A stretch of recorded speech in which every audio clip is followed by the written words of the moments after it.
సిలువ విలువ ఈనాడు అనేకులు గుర్తించటం లేదు.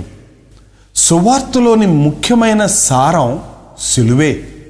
సిలువ యొద్ద పాపమునకు ప్రాయశ్చిత్తం జరిగింది. సిలువ యొద్ద సాతాను యొక్క తల చితకగొట్టబడింది. సిలువ యొద్ద నరక శక్తులు జయించబడ్డాయి.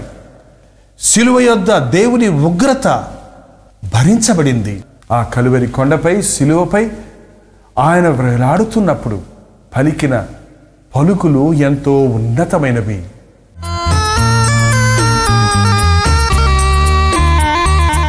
మొదటి మాట, తండ్రి, వీరేమి చేయుచున్నారో వీరెరుగరు గనుక వీరిని క్షమించుము.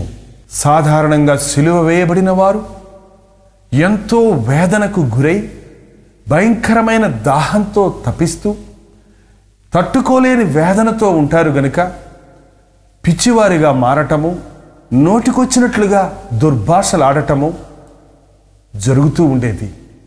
అయితే అంత వేదనలో కూడా, అంత శ్రమలో కూడా మన పాపములను భరించటానికి వచ్చిన ప్రభు, తండ్రి, వీరేమి చేయుచున్నారో వీరెరుగరు గనుక వీరిని క్షమించుము అని ప్రార్థిస్తూ ఉన్నాడు.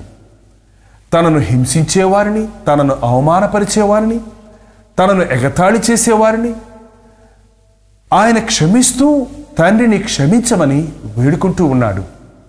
సిలువ యొద్ద క్షమాపణ దొరుకుతుంది. ఎటువంటి పాపికైనా సిలువలో క్షమాపణ ఉన్నది. ఎంత పాపినైనా క్షమించటానికి యేసుక్రీస్తు సిద్ధంగా ఉన్నాడు.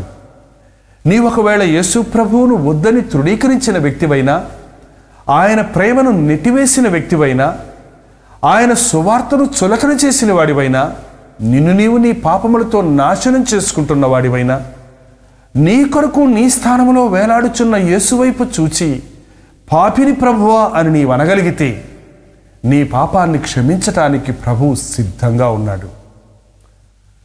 వీరేమి చేయుచున్నారో వీరెరుగరు గనుక వీరిని క్షమించుము అని ఆనాడు ప్రార్థించాడు గాని, ఈనాడు దేవుని కుడిపార్శ్వమున కూర్చున్న ప్రభు ఎరిగి ఎరిగి చెడిపోతున్నటువంటి, ఏమి చేయుచున్నామో, చేయుచున్నది తప్పు అని తెలిసి చేయుచున్న వారిని కూడా క్షమించే ప్రభువుగా, మనల్ని సహించే ప్రభువుగా, మనం మారాలని, రక్షించబడాలని ఆశించే ప్రభువుగా ఉన్నాడు. ఆ ఎరటి ఎండలో నీవు దేవుని కుమారుడవైతే దిగిరా, నిన్ను నీవే రక్షించుకో, నువ్వు రాజువు గదా అని అవమానపరుస్తూ ఎగతాళి చేస్తూ తలలూపుచున్న జనులను చూచి ఆయన కోపగించలేదు కానీ, ఆయన కృంగిపోలేదు కానీ, వారి కొరకు ప్రార్థించటం చూస్తూ ఉన్నాం. యేసుక్రీస్తు సిలువ యొద్ద క్షమాపణ దొరుకుతుంది. ప్రతి పాపికి పాప క్షమాపణ పొందటానికి సిలువే మార్గం. సిలువ యొద్దే పాపానికి ప్రాయశ్చిత్తం కలిగింది గనుక యేసుక్రీస్తుకు మాత్రమే పాపము క్షమించటానికి అధికారం ఉన్నది.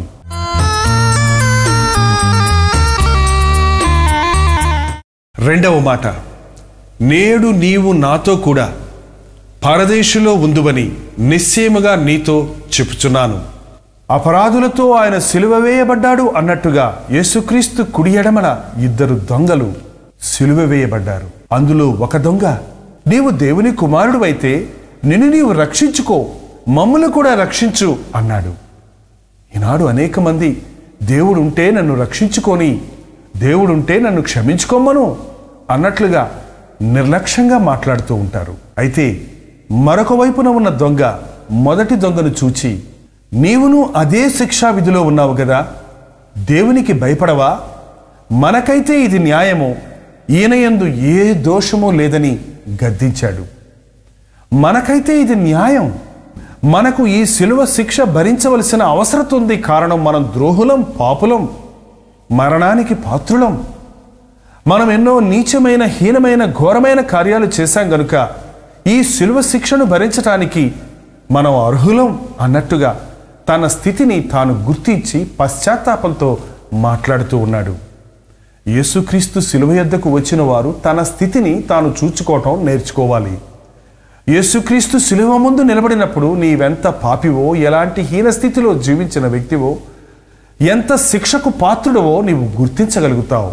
ఆ దొంగ యేసువైపు చూచి, నీ రాజ్యముతో వచ్చినప్పుడు నన్ను కూడా జ్ఞాపకం చేసుకో అని ప్రార్థించాడు. అంత వేదనలో కూడా రెండవ మాటగా యేసు ప్రభు ఆ దొంగతో, నేడు నీవు నాతో కూడా పరదేశంలో ఉందువు అని అభయమిచ్చాడు. అవును, యేసుక్రీస్తునందు విశ్వాసముంచిన వారు, ఆయనకు ప్రార్థించిన వారు, వారి తప్పులను ఒప్పుకున్నవారు ఆయనతో పాటు పరలోక రాజ్య వారసులుగా ఉండగలుగుతారు. నిన్ను నన్ను పరలోక రాజ్య వారసులుగా చేయాలని ప్రభు సిలువలో తన ప్రాణాన్ని పెట్టాడు. తన ప్రాణాన్ని పెట్టడం ద్వారా పరలోకపు ద్వారాలు మన కొరకు తెరవబడుతూ ఉన్నాయి.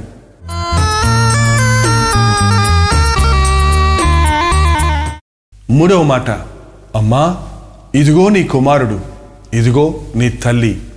ఆ సిలువలో, ఆ ఎర్రటి ఎండలో తన గాయముల నుండి రక్తములు కారుచుండగా, శరీరమంతా నలుగగొట్టబడిన స్థితిలో రక్తపు ముద్దగా ఉండగా, ఎంతో వేదనను శరీర శ్రమను భరిస్తున్నప్పటికీ ఆ సమయంలో సిలువ యొద్దకు వచ్చిన తనకు జననమిచ్చిన తల్లిని చూచి, అమ్మా ఇదిగో నీ కుమారుడు అని తన శిష్యుడైన యోహానుకు అప్పగించాడు.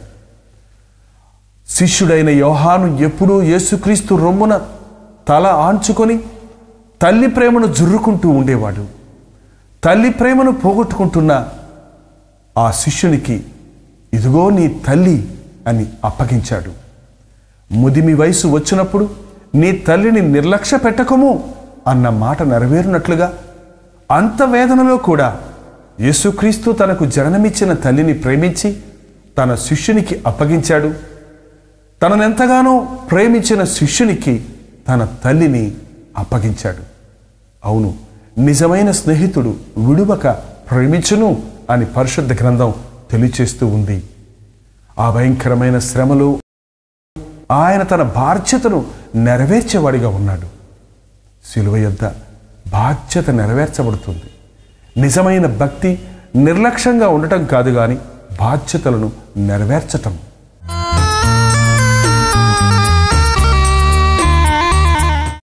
నాలుగో మాట, నా దేవా నా దేవా నన్నేల చెయ్యి విడిచితివి, నేను నా తండ్రి ఏకమై ఉన్నాము అని చెప్పిన ప్రభు నీ నా దోషములన్నీ ఆయన మీదకు వచ్చిన ఆ సమయంలో నా దేవా నా దేవా నన్నేల చెయ్యి విడిచితివి అన్నాడు. రక్షింపనేరకుండానట్లు ఆయన హస్తములు కురుచ కాలేదు, విననేరకుండానట్లు ఆయన చెవులు మందము కాలేదు. మీ దోషములు మీకును మీ దేవునికిని అడ్డముగా వచ్చినవి అన్నట్లుగా మనందరి దోషములను ప్రభు భరించవలసి వచ్చినప్పుడు, తండ్రి చేత విడువబడిన స్థితిలో ఒంటరిగా మనందరి శిక్షను యేసుక్రీస్తు భరించిన ఆ సమయంలో ఏలీ ఏలీ లామా సబక్తానీ అన్నాడు. నా దేవా నా దేవా నన్నేల చెయ్యి విడిచితివి అనటం మనం చూస్తూ ఉన్నాం. ఇంతగా మనల్ని ప్రేమించిన యేసును మించిన వ్యక్తి మరొకరున్నారా? ఇంతకంటే త్యాగాన్ని చేసిన దేవునిని మీరెక్కడైనా చూడగలరా? మన కొరకు పరలోకముతో సంబంధాన్ని వదులుకుని ఒంటరిగా మన శిక్షను భరించినటువంటి మన ప్రభు మన పాపముల నుంచి మనల్ని విడిపించడానికి ఎంత గొప్ప త్యాగాన్ని చేస్తున్నాడో చూడండి.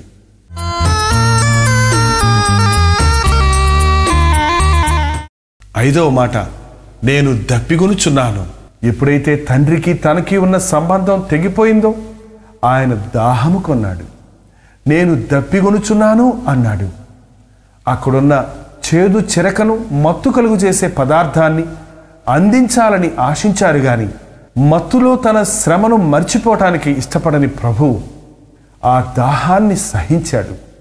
జీవము కలిగిన దేవుని సంధించుటకు నా శరీరము నా ఆత్మ పరుగులెత్తుచున్నది అని భక్తుడైన దావీదు చెప్పినట్లుగా తండ్రితో సహవాసం తెగిపోయిన వ్యక్తి దేవునితో సహవాసం చేయాలనే ఆరాటంతో ఉంటాడు.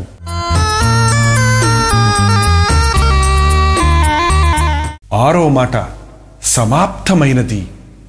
అన్ని విధాల శ్రమపడిన ప్రభు శరీరములోని ప్రతి అవయవము నలుగొట్టబడిన స్థితిలో ఆయన రక్తమంతా 5 గాయాల్లో నుండి కారుతున్నటువంటి సమయంలో మనందరి దోషములను భరించి దేవుని ఉగ్రతను తట్టుకున్న సమయంలో శిలువ యాగాన్ని సంపూర్ణం చేసి 6వ మాటగా సమాప్తమైనది అని చెప్పాడు.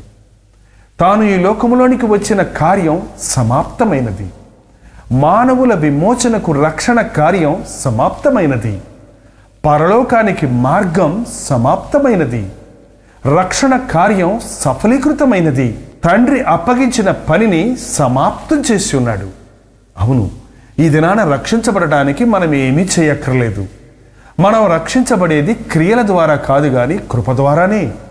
సిద్ధపడిన రక్షణను ఉచితంగా మనం అంగీకరించటమే. యేసుక్రీస్తు దగ్గరకు వెళ్ళి మన నిజస్థితిని విశ్వాసంతో ఒప్పుకుంటే ఆయనిచ్చే రక్షణ భాగ్యాన్ని, ఆయన సిద్ధపరిచిన రక్షణ అనుభవాన్ని మనం సంపాదించుకుంటాం. నూతన జీవితాన్ని మనం పొందగలుగుతాం. రక్షణ కార్యం సిలువలో సమాప్తమైన విషయం నిజమే గాని అది నీ సొంతం చేసుకోవలసిన అవసరత ఎంతైనా ఉంది. ఆహారం సిద్ధమైంది అని చెప్తే సరిపోదు గాని సిద్ధమైన ఆహారాన్ని మనం భుజించినప్పుడే మన ఆకలి తీరుతుంది. రక్షణ సంపూర్ణమైంది, రక్షణ కార్యం సమాప్తమైంది. కానీ ఆ రక్షణను వ్యక్తిగతంగా నీవు అంగీకరించినప్పుడే నీవు రక్షించబడ్డ వ్యక్తి అవుతావు.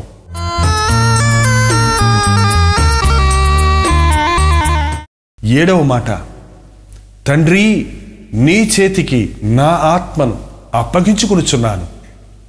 ఇంచుమించు ఉదయం 9 గంటల సమయంలో ఆయన సిలువ వేయబడ్డాడు. మధ్యాహ్నం 3 గంటల వరకు ఆయన సిలువలో వ్రేలాడుతూ ఉన్నాడు.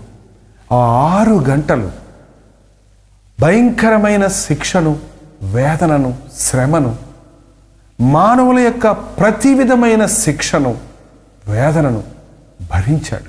తండ్రి నీ చేతికి నా ఆత్మను అప్పగించుకొనుచున్నాను అని బిగ్గరగా కేకవేసి ప్రాణము విడిచెను అని పరిశుద్ధ గ్రంథం తెలియచేస్తూ ఉంది.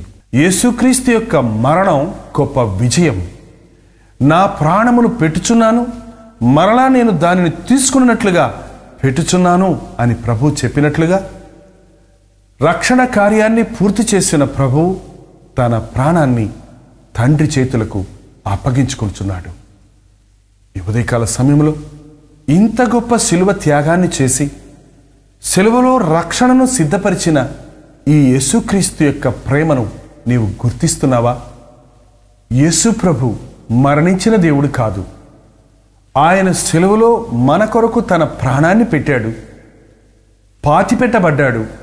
అయితే 3వ దినాన మృత్యుంజయుడై లేచాడు, పునరుద్ధానుడై లేచాడు, మరణాన్ని జయించి లేచాడు.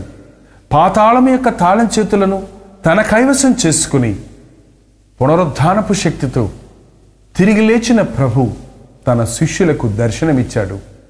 అనేక మంది విశ్వాసులకు దర్శనమిచ్చాడు.